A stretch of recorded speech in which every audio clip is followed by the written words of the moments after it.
I always love when I meet like-minded individuals, and Carissa Karban is absolutely no exception. Join us this week as we sit down and have a conversation about how moving through the corporate world in a non-female energy focused way moved both of us in the direction of alignment and purpose. This episode is all about working in a heart-forward way, and I'd love for you to join our conversation. Hi, I'm Adrienne Irizarry. I'm an East Asian medicine practitioner who is passionate about women's health and helping women to live their best lives. My goal is to put you in the driver's seat of your health, offering holistic solutions for a symptom-free life. Statements made in this program are for educational purposes only and not intended as a substitution for medical consultation or advice. We do not claim to diagnose, treat, or cure any diseases. This podcast is inclusive and welcomes all gender identities.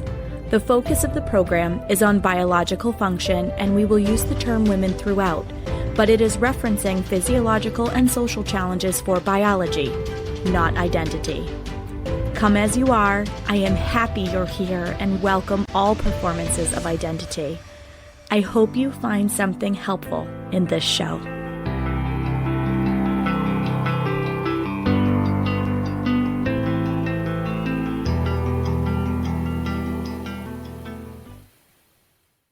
Welcome back to another episode of the Reproductive Rebel podcast. I am so excited to be joined by Carissa Karban today. Welcome to the show, Carissa.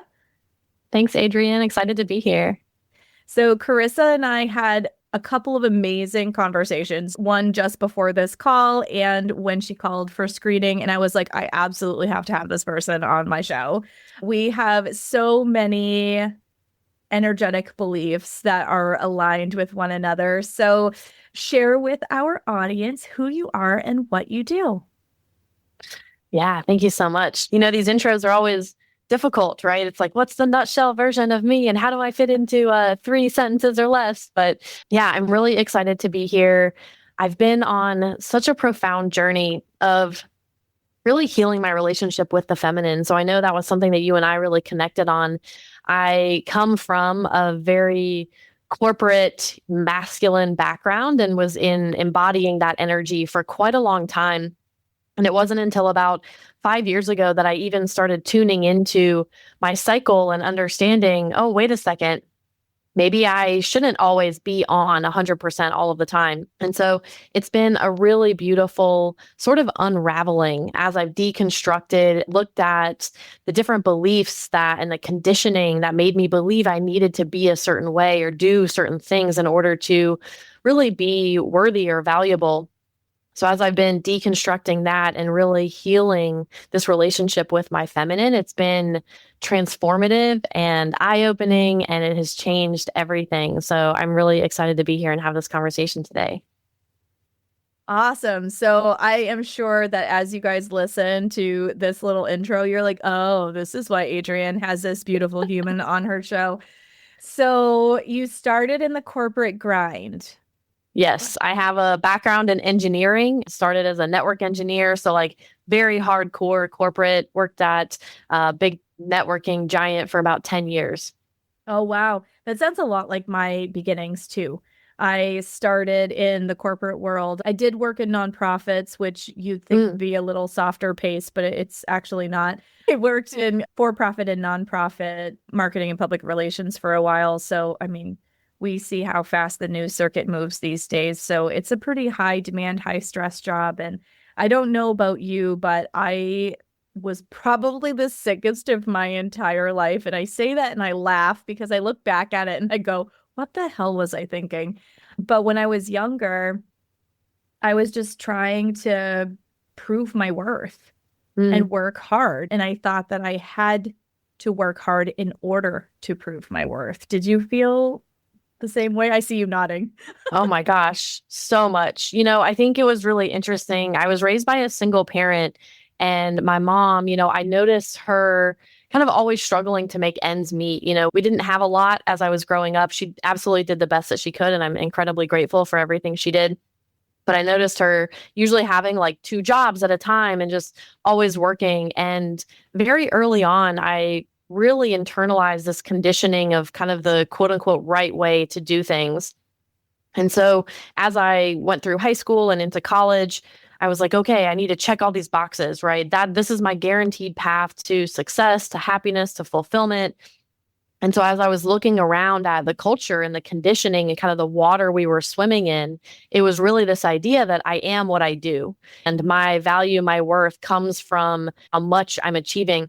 I mean, you think about it, most of the time, Adrienne, when you go to an event, the first thing people ask is like, oh, what do you do? Right? We're always asking, like, what do you do as your job? And it's really a way that we tend to define ourselves and we can really identify strongly with our jobs. And so, yeah, I really kind of fell into that hamster wheel of doing and always trying to climb that ladder to hustle for worthiness for sure. Oh, I resonate with that so deeply. I also grew up in a French Catholic family, so like that whole working hard being part of your identity, your cultural identity was so strong and so ingrained in me that I literally laid it all on the line and like sacrificed everything in order to try and progress. And I mean, I did well. I became a director at 26 and was also diagnosed with celiac disease, and I had endometriosis. And so, like, I was struggling with my cycle, I was struggling with migraines, I was struggling with so many things. And it's part of why I do what I do now, because I look back at it and I go, what was that all for? I lost the best years of my life trying to what? Please other people and keep up with the Joneses. And for what? I grew up with the same kind of, watching parents juggle long hours. My mom had a couple of jobs. Like it, I very much resonate with where you came from as well. And I had that same kind of feeling like oh, I've got to do more, do better, work hard, and it was literally killing me. I love, Adrienne, that you brought that up, this idea that you were doing it well, right? You were being rewarded. And I think that makes it so much harder to sort of check out of that rat race because, yeah, I was academically, I did really well. I was achieving, I was getting the accolades, right? And so I kind of bought into this idea of like, okay, the next achievement, I'll feel worthy or I'll feel accomplished or I'll feel valuable, whatever it is. And it's always that carrot that was dangling just out of reach. Mm-hmm. But I really was plugged into that idea that if I just try a little harder, if I work a little more, at some point I'll feel happy, I'll feel successful. And yeah, I burned out very similar. I gained weight, really was not healthy, didn't feel good in my body. And, we tend to glorify this idea of like, oh, retirement, right? That's when we get to do all of the things that we want to do. And, I was talking to someone recently and it's so interesting how not only are we not guaranteed, right, any sort of time, but also it's like if we work in this sedentary lifestyle and we're at the computer, I have chronic neck pain, I have issues with my back, I have all kinds of chronic pain that I'm still unlearning and healing through. But it's like if we work in this like hunched corporate, at a computer all of the time, by the time we retire, we don't have the physical ability to enjoy life at that point. And so we're delaying and delaying for what? Oh, yes, absolutely. I saw something not that long ago that the sedentary work lifestyle is creeping up there in terms of, right alongside cardiovascular disease and Yep. other things that kill people. Yep. And I got to a point where, for me, the catalyst was I had multiple miscarriages and my cycle was crazy. And I had a child who was acting out. My older two, I adopted. I have one biologically that's 13 at the time of this recording. And like one of my older kids was starting to like act out because I wasn't as present as they wanted me to be. And so it was like between what was going on with my body and what was going on at home, I'm like, what am I doing this for? And my husband was like, you know what? Just come home, Adrienne. Just come home. We'll figure it out. Just come home. I believe in you. I've always believed that you should do your own thing anyway. Just come home. And I'm so grateful that he supported that transition because it was abrupt. I just like presented to upper management, like, this currently is not working for me. I am working 70 hours a week. Here's how what I've done has brought in exponentially more revenue in terms of what we're looking at in our budget. If we bring on another person, here's how it could look. Like, I provided a solution to my problem and just complaining about my problem. I was told I wasn't working hard enough. And I hit a wall. And my husband, I talked to him at the end of that day, and he was like, "How did your presentation go?" And I just started to bawl. And he was like, "Adrienne, just come home." And I'm so grateful that I did that, because that whole first 6 months, I felt like I was detoxing because that on go was so ingrained in me. I was like restless and anxious, almost like a tech detox. It was awful. I never expected to face that. And then once I got through kind of that initial detox period, I was like, wow, I have a lot of gifts in different phases of my cycle. I'm better at things here, or I'm better at this here. And I started just as simple as replanning my workday around the phases and gifts of my cycle. And I couldn't believe how things shifted just with that small change. Wow. That's so incredible. First, I just want to say I'm so sorry for your losses. That is such a hard experience to go through, especially when in that hustle culture, you don't even have time to grieve properly or to be with yourself and to allow for the passing of those little baby loves. So I'm so sorry. And so grateful that you have a partner who was so supportive. I was not in a similar situation. I was working for big corporate. This was a few years ago at this point, but had been trying for about a year. Very similar situation to you, where I was burning out in my role, offering the solution of, here's why we need more people. Here's what would be possible. And yeah, constantly was just told like, oh, we don't have the budget. We can't do it for these reasons or those reasons, while also watching, right, as the executives are going off on like yachts and big fancy vacations and, all of these things on the company dime. So the juxtaposition of that was really telling. But my ex, my partner at the time, he really did not understand why I wanted to get out of the corporate grind. He was in corporate, but his position was a little bit easier, so he didn't need to invest quite as much time. And for him, he also didn't need to find purpose in his work. That was another big part of it for me. I'm not really wired to just check the boxes and just collect the paycheck, right? Like, I really want to be invested. I want to know I'm having a positive impact. I'm building community, relationships, all of these things. And so I was investing so much of myself, but kind of had the opposite message. Every time I thought I want to go do something else, I was met with a lot of resistance and a lot of resentment. And he was saying, why can't you just be more like me, basically? And I really felt a lack of empathy from him in understanding what I needed in terms of the meaning and the purpose, but then also, to your point, understanding what it means to flow with my cycle rather than resist against it. And this idea of being constantly on and just in this constant mode of productivity, because then I would just constantly get burned out, and I just wasn't enjoying myself. And even though I tried to make the case to him, hey, I'm going to be more enjoyable to be around, right? As a person, as a partner, if I am not feeling completely drained and having to use all weekend to just recover, just to get back up on the horse and do it again on Monday. So that was really hard. And I think that definitely plays into the masculine feminine dynamics, especially in a relationship, right? The dance that we do, and having that safe masculine container for you to say, okay, I'm going to come home. I'm going to soften. I'm going to surrender into this and really prioritize your physical and energetic and emotional recovery. It's so, so beautiful that you had a partner to support you in that. I'm really grateful. I know how lucky I am. I also have been in a serious relationship situation where that kind of empathy and being able to meet me in that space was not possible.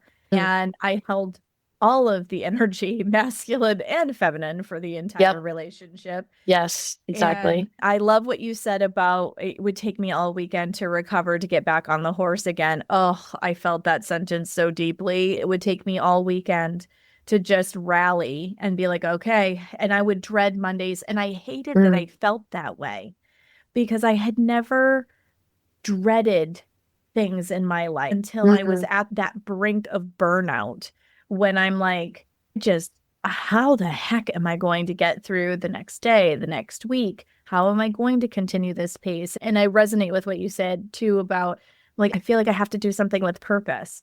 I could grind all the time if I feel like I'm doing something meaningful in the world. I mean, this hence the Reproductive Rebel podcast and Moon Essence and everything that I do in my practice. Like, I just really wanted to be able to have the fruits of my energy be able to give back to others. So, where did you reach that burnout point? Did you have like that penultimate moment where you're like, I just can't do this?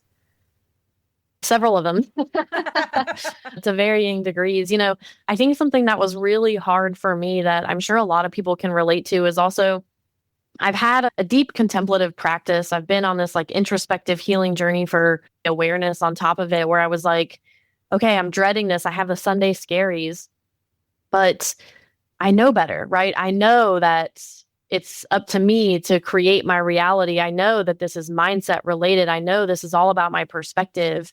And I just really struggled within that because in addition to having the constraints of my environment or my situation, I then had sort of the internal dialogue going on of, better. If you were stronger, if you were more powerful, you would be able to blast this position out of the way and create exactly what you want.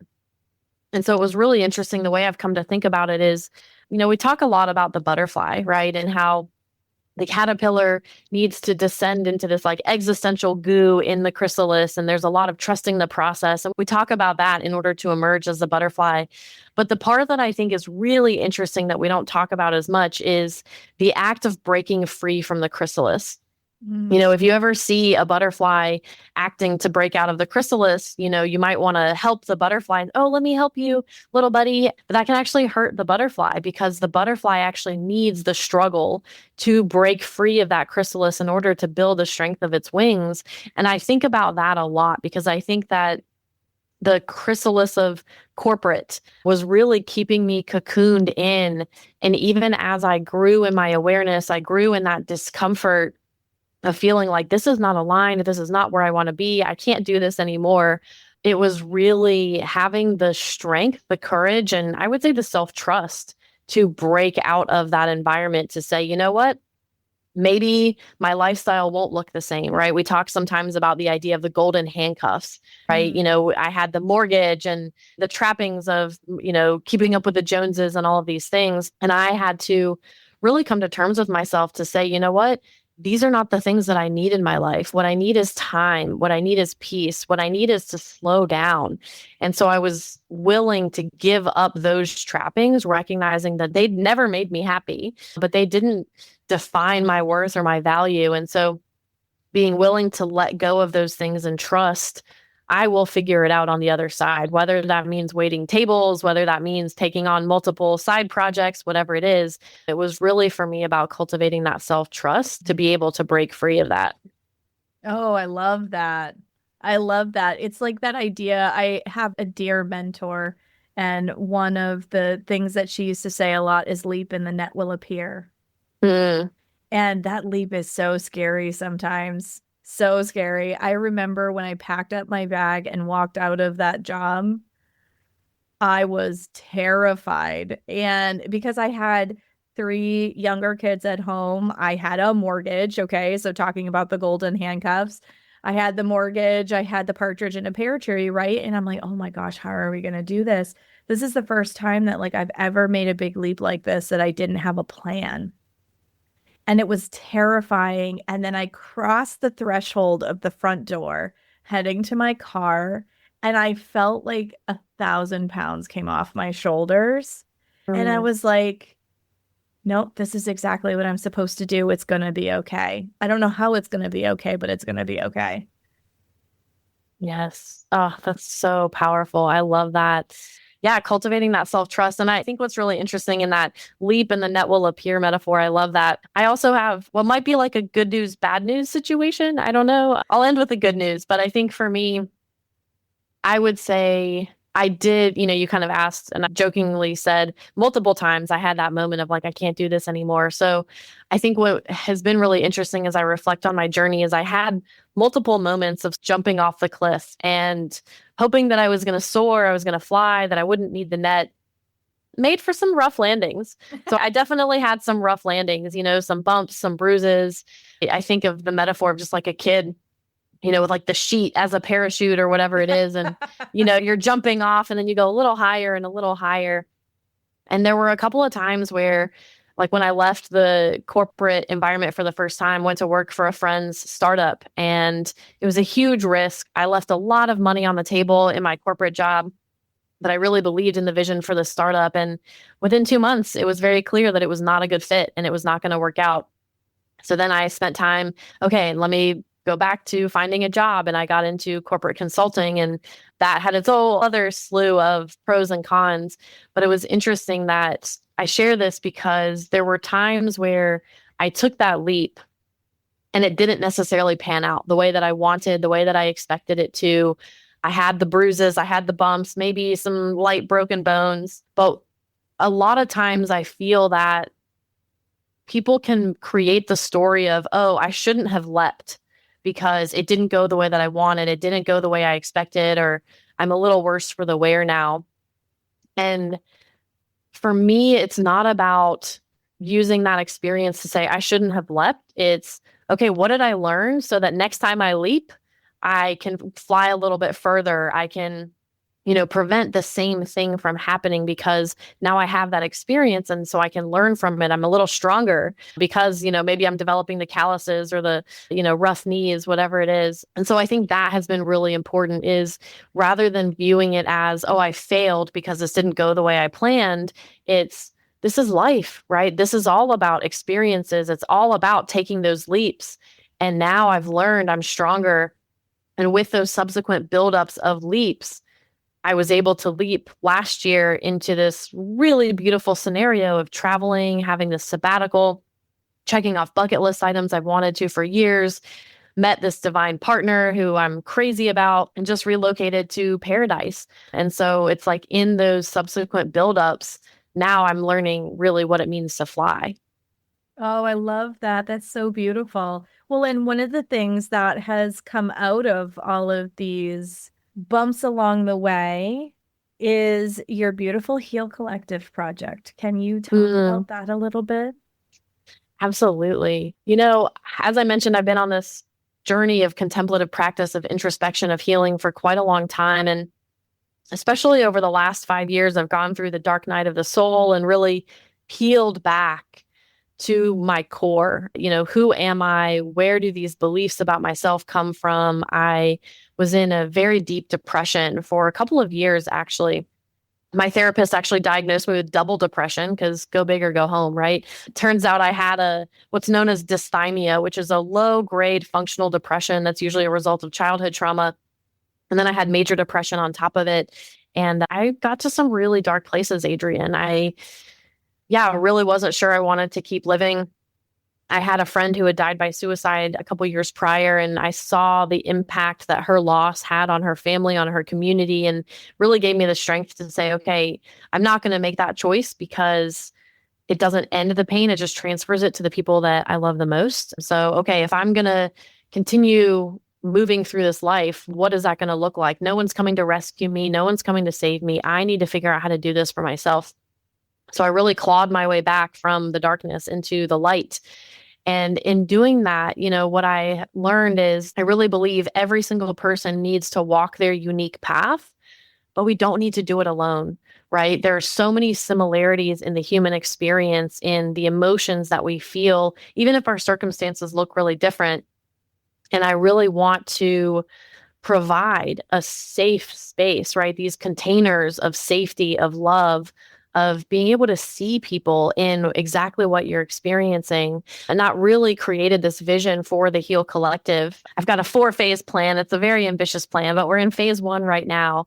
And it's really about creating through workshops, through retreats, through just different community events. It's really an opportunity for us to come together to heal in community, to recognize that we're not alone, right? Even though we might feel like we're alone, even though the experience that we're having may be completely unique to the exact fabric of who we are in this lifetime, we also have people who are walking their own path, who have walked through their own fires, who have, died those little deaths to get to where they are. So it's really about coming back to the power of love and the power of community for us to heal together. Oh, I love that. I mean, in this time where we are more connected than ever through technology, we feel more isolated than ever. So how do your events work? Are they in person? Are they virtual? Yes, they're both. You're like D, all of the above. Yes, exactly. Exactly. All of the above. I went through a period of time where maybe I sort of vilified technology, kind of said, oh, this is the reason we feel so isolated.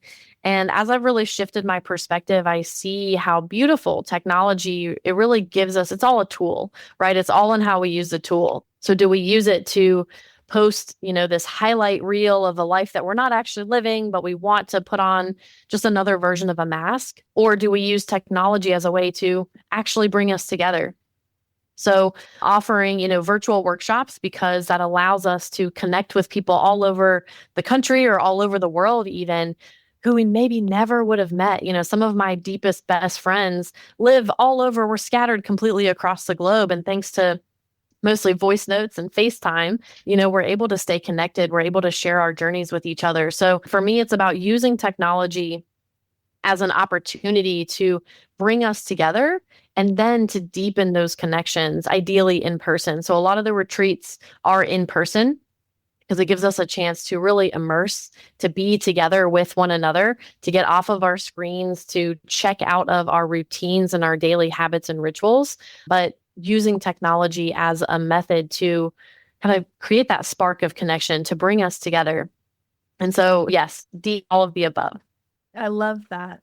I love that. A lot of what I offer too is a hybrid of in person and virtual because, I've had the true honor of being able to serve people all over the world, and technology has made that all possible. Maybe it's the Aquarius in me, but I embrace it for those purposes because it helps us be able to essentially find our tribe. Exactly. Now, is this focused for like women's circles, or is this anyone can join? It's a great question. And yes, to the Aquarius energy, fellow Aquarius here too. So the Heal Collective is really this umbrella for healing where everybody is welcome, right? All genders, all identifications, all colors, all nationalities, everyone is welcome, right? And so whether it's LGBTQ plus, whether it's how you identify racially or culturally. So there are pockets within the Heal Collective, right? Where like my mom is getting involved. And so she may be offering events for people who are more senior in their life, just to have that shared experience, that resonance. But ultimately, it's really about creating collisions for connection because yes, there are opportunities to connect, to expand, to come back to your wild feminine self in more of a female-oriented container. But we live in a world where there are all kinds of people. And so it's really about almost this like stepwise progress of, okay, now I feel safe in this container. How do I graduate from that container, maybe into a mixed container? But I understand that we share the same values and it's still safe. And then how do I graduate from that and go out a little further and a little further into the real world so that ultimately we can expand our own circle of safety with the ideal goal that there's nowhere we could go on earth and not feel safe. That's an ambitious goal, but that's really the idea is rather than creating just these very small, safe pockets, it's about how do we challenge ourselves to maybe show up in a mixed community where we didn't used to feel safe. How do we create those disconfirming experiences where maybe, I have had some experiences with men where I didn't feel safe, but it's so healing to do the work of healing that wound in a space with, let's say, women, but even more healing to now go out and to interact with men who are safe. And that can heal the wounds in a deeper and faster way as well. So all inclusive with some of those pockets. I love that. I love that. So, as an inclusive, safe space, I know this is going to be a little bit of a hot button question, but how do you feel that is being met in the current political climate? Oh my gosh, such a good question. Oh, okay, here we go. Let's do this. I think what's really interesting is when I reflect, I believe everything is a fractal. What I mean by that is so at the individual level, so too at the collective. So when I look at my own personal journey of transformation and growth, I know and I feel and I see that I didn't grow and transform when things were really comfortable and things were really easy, right? I grow through adversity. I grow through challenge. I grow through building the energy of discomfort in the status quo to where my insides say, this is not sustainable. I cannot allow this to sustain any longer. I must challenge the status quo. So having said that, I think at the collective level, I've been feeling this, quite frankly, since 2016, wondering, okay, when are we going to collectively really wake up? And I think it's happening. I'm seeing these pockets are growing. I'm seeing, so yes, if I turn on the news and the media would have me believe that everything is dire, everything is doomsday, everything is getting worse. And in some cases that may be true, things are getting worse. I certainly don't want to discount the very real pain and discomfort that people are feeling. And if we turn off the news and turn off the media, we go connect with real people in our community. We see grassroots efforts. We see people coming together. We see people checking out of the matrix and the rat race to say, there's got to be a better way to live my life. I'm going to come home to myself. I'm going to live a heart forward life. I'm going to reconnect with the beautiful earth around me. And so I like to think of it a lot like popcorn. The heat is building, the discomfort is building, and people are popping off, right? The consciousness is rising. And I really believe that love is such a powerful frequency. And when I can really embody love, it creates an invitation. It creates that ripple effect for more people to come into that space. And so in the current political climate, I believe that there are some very interesting things happening. That's the most neutral way I can say it, because I think that part of being inclusive is also respecting both sides, right? There are people who are very thrilled about everything that's happening right now, and there are people who are not thrilled about anything that's happening right now. And so I really try to hold the perspective of the truth is somewhere in the middle, right? If I can suspend my judgment and really lean into curiosity rather than thinking this is terrible, this is really bad, or this is really good, I get curious and I say, how might what is happening today be serving my highest good? How might this be serving the collective rising of consciousness? How might this be serving our ultimate return to love? How might this be ending war, maybe short-term pain for long-term gain? So those are the perspectives that I try to hold in today's climate. And now you see how the Heal Collective plays such a beautiful role in all of that. This is where we have the opportunity to have these kinds of conversations and find safe spaces amidst all kinds of disharmony that's happening around us. And I love what you said about moving forward through the world in a heart-focused way. I think that organizations like yours are critically important as we navigate some of these tough spaces. And so I'm so grateful that you came on the show and talked about this beautiful initiative. So if people are looking to get connected with the Heal Collective, how can they find you and the organization? Yeah, so the website is healcollective.me. And on Instagram, it's the same handle, healcollective.me. Really, it's all about me into we. So yeah, come connect. Stay tuned, get involved. We'll absolutely love. It's all about co-creation. So it's not about, me, Carissa, as the person who's organizing and doing all of the things and selling the offers or whatever it is. It's really about co-creating the future together in this new earth. So absolutely would invite everyone to get involved. I love that. So the information to get in touch with Carissa and her beautiful organization is going to be in the show notes. So if you were to leave our audience with one final thought, what would that be? It would be an invitation to slow down so you can feel in order to heal. I love that. I love that. So Carissa has graciously agreed to do a part 2. So make sure that you listen to this episode, share it with anyone you feel it would resonate with, and keep your eyes out. So subscribe so you can, hear the next episode that I do with Carissa. Thank you so, so much for your time, your beautiful insight, and sharing all of your wisdom with our audience today. Adrienne, thank you so much for having me. It's been an honor, a privilege. So grateful for you. Keep shining your light out there. We really need it. Thank you. I appreciate that so much. Until next time, everybody. Thank you for joining me for another episode of Reproductive Rebel. Reproductive Rebel is recorded by certified peri-steam hydrotherapist and acutonics practitioner, herbalist, and Chinese nutritional therapist, Adrienne Irizarry of Moon Essence LLC. If you are interested in setting up an appointment for one-on-one support, ordering from our store, or checking out our course offerings, visit our website at moonessence.life. Be sure to subscribe to our newsletter and get insider information on upcoming events and offerings. Join the conversation. Like and follow us at MoonEssenceMe on Instagram, Facebook, or LinkedIn. Your voices make this program possible. Thank you all for your continued support.